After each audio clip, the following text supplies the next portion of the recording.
میبینمت تو رو چشام وابسته میشه نمیدونم چجوری میشه که مثل همیشه همینجوری ولی مثل آخر اینجا فرم بریم ضبطش کنیم.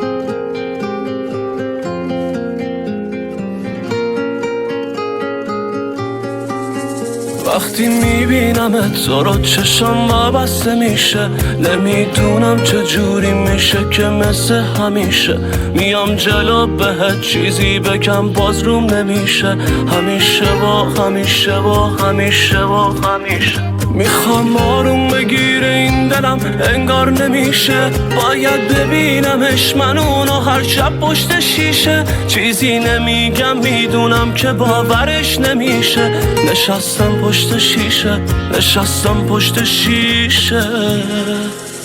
حسم به تو یه حس عجیب و جذابیه جای دستات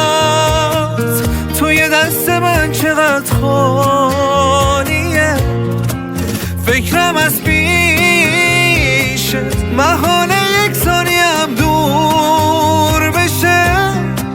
اگه تو بمونی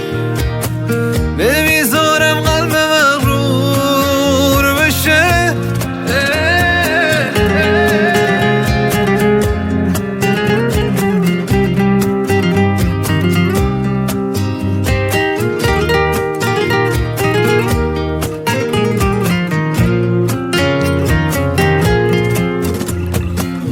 چی میشه تو هم یه وقتایی